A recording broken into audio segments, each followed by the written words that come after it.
Hello and welcome to your Fantasy Premier League one-stop shop. I'm your host Stephen Gallagher, world number 3 in points totals over the past 3 seasons. Today we'll be looking at which players to buy and which players to sell for Game Week 2. Let's get straight into it, looking at some key points, and I think one a lot of people have been looking at is Barco. If you haven't heard yet, he's got the here we go from Fabrizio Romano. He is going on loan to Sevilla. I think this will go down in history as one of the most trapped players of all time in FPL to start the season. He's 4 million, he looked great in pre-season on set pieces, only for him to not play any minutes and then get loaned out. I think a lot of owners, like myself, will just be hoping that he leaves before his price falls, because once he goes on loan and gets red flagged, then his price is locked and he can't go down from 4 mil, meaning you won't lose any value from people transferring him out. In my situation, he's a hold because I do have someone to replace him with. I don't need to play him and he's only 4 million. But if you do need to sell him, let's say you have a Kwanzaa who is also uncertain and you do need to play someone, I would suggest Greaves, Mosquera or Harwood Bellis as replacements in that order. Next talking point, on to Kwanzaa. Slot has said recently that he spoke to him immediately after the game on Sunday and that on Tuesday he picked up a bit of an injury in training. He has been yellow flagged and he's also dropped 0.1 in price, meaning you can't really get from him to another 4.5 million defender without making another transfer. If you had done that, I guess it's a bit late now, but the replacements I would have suggested was Robinson, Hull or Kwanzaa in that order. Now, if you kept him, he's fallen in price. He's down to 4.4 mil. I think it's okay to keep him and also to start him even on the weekend. I think he's probably not going to come on. Now, if he starts, he may get subbed off again. Let's hope not. But I think I would play him if I had him. So he's a hold for me if you haven't got rid of him yet. Next talking point is Nkunku. He played 57 minutes in Chelsea's midweek Conference League match. In my opinion, I think he gets a similar amount of minutes against Wolves. It seems like they're still trying to build up his minutes and hopefully for the owners, he's on the right side of 60 minutes this time, but I do think he'll frequently get subbed off around that time. Like I said, hopefully it's over the 60 minutes. I'm an owner, I'm hoping for that. If he can get 70, 80 minutes, brilliant, but I don't think he's a 90-minute man. Speaking too soon, perhaps. It's only been one game week in, but for now, I think his minutes will be managed. Because of that, I think he's a hold. I wouldn't be getting rid of him now. I probably wouldn't be getting him in, I would say that, but he's a hold for now. Next talking point is Haaland triple captain. I think there is a serious argument for using the triple captainship on Haaland this week. Firstly, Ipswich at home is about as good a fixture as you're going to get for Haaland in a single game week. He's fully fit and he has no competition since Julian Alvarez left to Atletico Madrid. Another point is that we're also expecting less double game weeks this year. Unlike previous seasons, the FA Cup quarterfinals won't be affecting the blanks and doubles in the Premier League. It'll only be the FA Cup semi-finals and the League Cup final which will cause blanks. Therefore, we could only see 2 double game weeks this season, and because of that, we'll probably want to use a bench boost in one of those and maybe the mystery chip in the other one. We don't know what that chip is yet, but we could want to use that in a double game week, meaning that the triple captain chip in that instance would have to be used on a single game week. So there are plenty of arguments for using it this week. Looking at the flip side of it, we may see some unexpected doubles for whatever reason throughout the season. And also the mystery chip may not be useful for a double game week. Overall, I do think this is the best single game week to use the chip, but for me, I'll be waiting until I know more about the future blanks, the doubles, and until we have more data on all the teams. There's only been one game. I'd like to maybe collect some more data, see how all the teams are playing. We did see Ipswich defend very well against an attacking Liverpool in the first half. For me, I'm not going to triple captain him this week, but I can see the appeal. Next up, we're going to look at some defenses to target over the next few game weeks. Credit to SmogDMD on Reddit for this fixture difficulty rating. He's created a chart on fixture difficulty rating based off defenses and attacks, because some teams, they are difficult to play, but they may be easy to score against. Maybe they score a lot of goals, but they have a weak defense. Therefore, there should be a different difficulty rating if you're a defender playing against them or if you're an attacker on the team. Villa topped the charts for the fixture difficulty rating from a defensive perspective. Now, obviously that Arsenal fixture in game week 2 is not ideal, but from game week 3 to 7, you like the look of their defense. Now, Konsa, I think, is the most solid pick in this instance. And then Maatsen is another riskier pick. His minutes are going to be managed with Digne currently starting left back, but I think Maatsen will be the player to come in for him eventually, and a lot of Villa fans are expecting Maatsen to be the starter there, but he's a wait and see for now. Next up is Chelsea. Their fixtures look amazing from a defensive perspective. I think Colwill and Fofana are the obvious choices. They're 4.5 mil. It's only about if they get rotated. There's so many players in the Chelsea squad. You don't know who's going to lock down those positions, but if you want to take a risk on Colwill or Fofana, I think it's a good shout. Next up, Liverpool. I think Robertson and Trent are the obvious choices. Trent was playing like a midfielder. He had an expected goal involvement of, I think, 1.2. Now, Robbo wasn't as involved. I think he's more of a wait and see for now, especially at his price point. There's other players you may want to go for, but Trent, listen, I'm not going to say it. I don't have him in my team, but he could become an essential pick if he keeps putting up underlying data like he did against Ipswich. I think that's another point to take into consideration. They were playing Ipswich, a newly promoted team, but Trent's underlying data looked exceptional. If you have him as an owner, I'd be very thankful to have him in my team. I think a lot of people will be looking to get him in soon. Next up is Fulham. Now, Robinson is a solid pick. I think a lot of people went from Quansah to Robinson if they didn't have him already. He's the best 4.5 million pick in the defence, in my opinion. They had a hard game against Man United, but I think with Anderson coming in from Palace, he will help the defence. That can only be a positive for Robinson owners. Next up, I want to point out Man City. In the short term, their next 3 fixtures are excellent, and Gvardiol is a great pick. He picked up a bonus point in the match against Chelsea. I think another good pick could be Lewis. He is a rotation risk, but at 4.5 million, he could be worth the risk if he gets minutes in that Man City team. He's a great pick. Next up on attacks to target, you can see that the fixture difficulty, the order has changed here. Fulham is now top of the list. They have great fixtures attacking wise as well as defensively, and from the attacking perspective, I think Muniz and Smith Rowe are great budget options. Aston Villa are also up there. They have great fixtures. Rodgers and Bailey are the standout options for me. I think Watkins, he had a poor game, but we know what he can do. He didn't have any pre-season at all, so I don't think anyone expected him to come straight back and bang in a hat-trick, but he is a wait and see for now until he gets his fitness up and finds that form that we know he has. Next up, Crystal Palace. Eze had a goal taken away from him from the referee's mistake. I think Eze owners, rightfully so, should feel very hard done by. You had a goal taken away from you, but that's fantasy football at the end of the day. Mateta also played, he got some minutes, but he didn't do much with them. But with these fixtures, I'd fancy him to score. Next up, Man City. I mean, Haaland, I don't need to mention him. KDB and Foden, on the other hand, they are worth a mention. I think we know what they can do.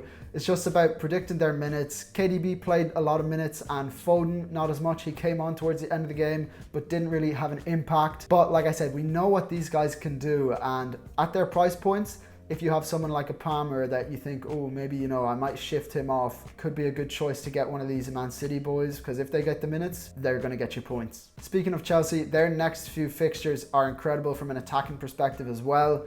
Palmer and Nkunku, the standout options. I think with the size of Chelsea's squad, that's the only thing kind of putting me off at the moment. There's no way to tell who's going to get consistent minutes. And minutes are so important in Fantasy Premier League, because as much as we want to talk about XG per 90, expected assists per 90, this is on a per 90 basis. And if your player is only playing 60 minutes, it's not the same as expected goals per 90. You want them to get as many minutes as possible. I think Palmer, his minutes are pretty secure, but we don't know that for sure. With the new manager coming in, who knows if Palmer starts, you know, if Palmer has a few iffy games, if he doesn't play really well, he's not catching form, he could get benched. We don't know for certain. So I think it's a wait and see for Chelsea assets at the moment. I wouldn't be getting rid of either of these guys right now. I'll say that. I wouldn't be getting rid of Palmer or Nkunku, but I'd be hesitant to get them in. Lastly, I want to shout out Southampton. I think Armstrong and Burton Diaz are the standout options here at their price points. Really good value. The previous fixture against Newcastle got a red card and went all in defence, and it was really hard for Armstrong to free himself there. He did have 3 really good shots and was constantly trying to get into the right positions, but it's just difficult to gauge based off the match state because of the red card. Burton Diaz also looked very lively and had 2 really good chances. He got into a lot of really good attacking positions and he was unlucky to return. I think he's worth a mention and to keep an eye on for now. Next up on defenses to avoid, I think Wolves. Mosquera is the standout option from the Wolves defense at his price point, and he's a really good option to replace Barco. He played very well, he was very solid, but he was very lucky to get away without a red card for a mini choke slam on Havertz and a little finger up Jesus' bum. He's probably going to pick up a fair few yellow cards. I think we can expect that over the course of the season if he keeps behaving like this. I think he's in a void for now. Next up, the Spurs defense. They have some really tough fixtures coming up after the Everton game. Now, I'm not going to say avoid Pedro Porro because he did just score and he looked incredibly attacking. What I will say is that keep an eye out on these guys, because after the Everton game, you may, find yourself wanting to bench these guys a fair few games.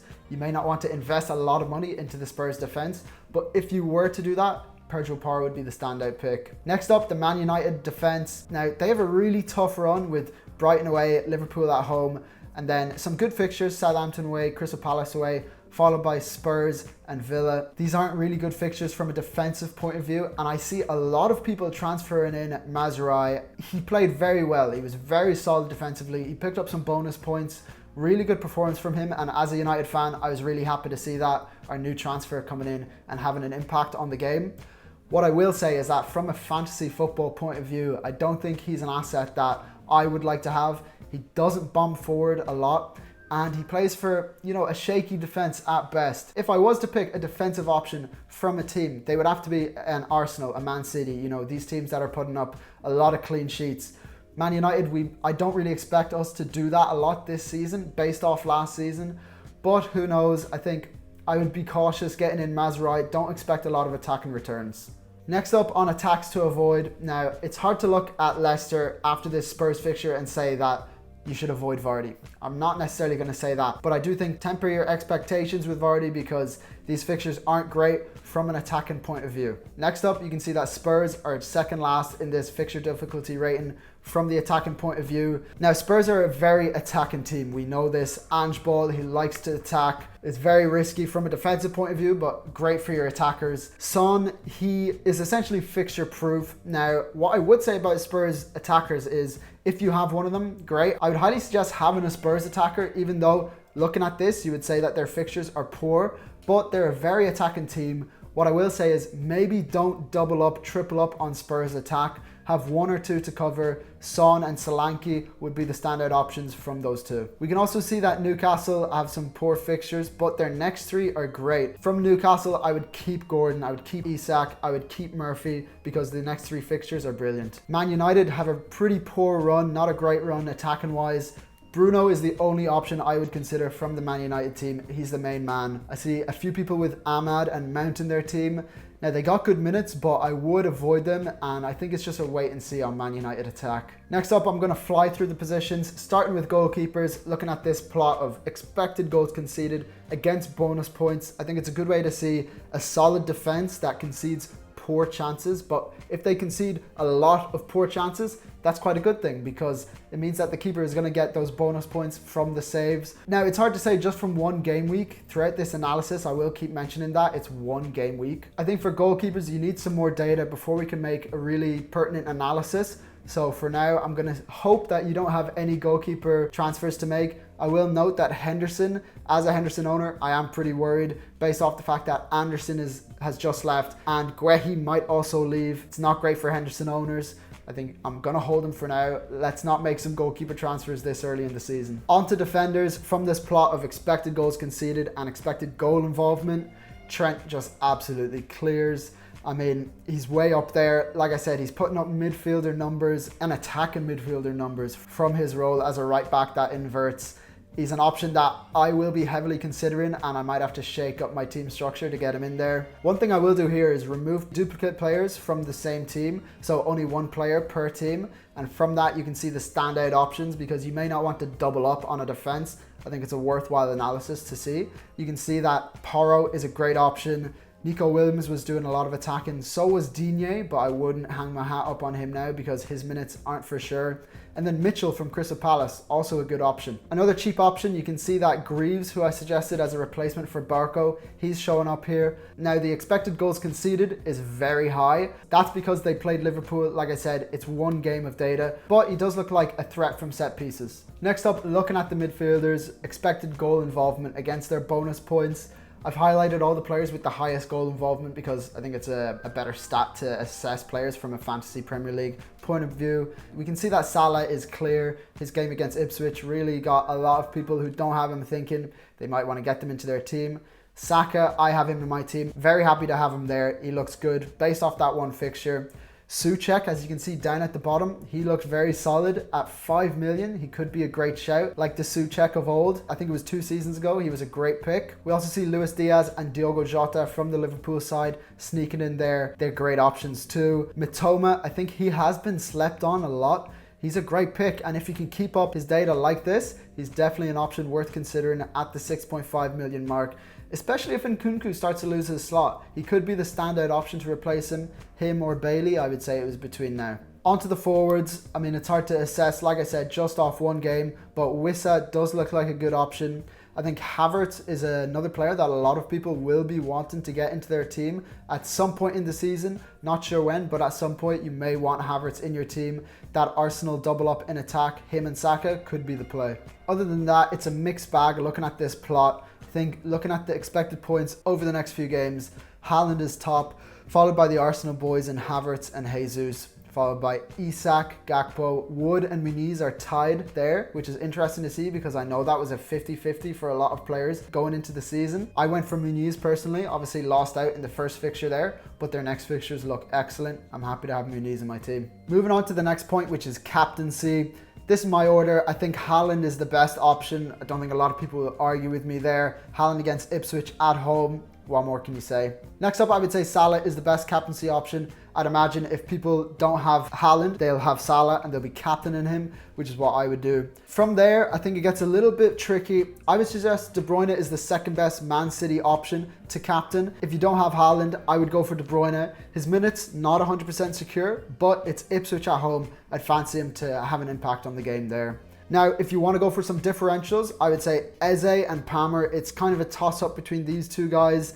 I do like the look of Eze. He had that goal ruled off, but we know he can do. West Ham at home, I'd fancy him. Same with Palmer against Wolves. He is the main man in that Chelsea attack. It's just about whether he can keep being that main man under the new management. It's a wait and see. Next up, some general advice. I would say don't panic after one game week. I know it's easy to knee jerk. You see the results. You maybe didn't have a good game week. You want to change something up, but don't get too drastic with it. Stick to your plan. If you did have one, I would say stick to it and just ride it out. You want to try to save up some transfers if you can. Don't make some quick transfers, especially like I mentioned. I have Barco in my team, but I'm going to keep him for now because he's not a priority. He's 4 million. Who knows what's going to happen? One of my big hitters could get injured the next game week, and I want to have 2 transfers to mix up the team a bit. Another thing I would say is don't get too fancy with your captaincy at this point in the season, especially. You want to try and keep with the herd.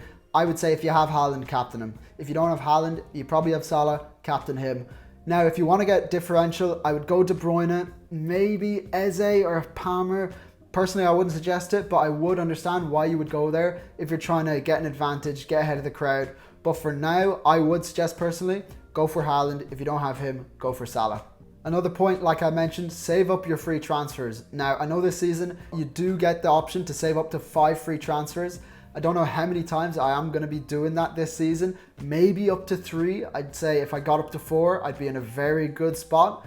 But do try to save up those free transfers so that you can rejig your team. You maybe didn't get the structure right to start off the season. You went weak in defense and you need to upgrade to Trent. Just allow yourself to build up a few free transfers and don't make a move just because you have one. The last point I want to make is to keep an eye on price rise and falls. As you saw earlier, Kwanzaa did drop to 4.4 million. Now, whether it was the right choice to remove him or not depends on your team structure. If you have a replacement for him, you probably didn't get him out. If you did either way, you save 0.1 mil, which, you know, it is valuable, but I would always say that information is more valuable. Let's say we get closer to the deadline and we do find out that Kwanzaa is starting. You may be kicking yourself a bit there. Me as a manager, I've always said that I prefer to have information rather than a high team value. It is a trade-off that you have to take. That's not to say that I won't make a transfer because of price rises and falls. I do think it is something to keep an eye on, but not to make all your transfers based off these. Really quickly, let's look at how my team did in game week 1. Terrible start, I must say. I got a game week rank of 5.3 mil. Listen, it happens. It's a poor start to the season. Historically, I always start the season very poorly. Don't know why that is, but I do start to ramp up towards the end of the season. Let's just hope that happens earlier this time. But yeah, pretty poor start. In terms of transfers, I am going to roll. Like I said, I'm not going to transfer Barco out, and the rest of my team is looking pretty nice for game week 2, I will say. I'm excited for Son against Everton. He did disappoint me against Leicester. He was my pick to go against Salah. I don't think a lot of people went with Saka and Son as well as Haaland. That was a combination I didn't see a lot of people doing, which is why I liked it a lot, because Son is almost becoming like a differential, especially after his blank against Leicester. I don't think a lot of people will be getting him in, and I do think a few people will be getting him out. I'm happy to have him in my team. And Haaland's captain against Ipswich. There we go, that's my team for game week 2. That's all for today, folks. Drop a like and subscribe if you liked the video. Stay tuned for more videos next week, and follow me on Twitter if you want to see some updates throughout the game week. Until next time, guys, have a good one.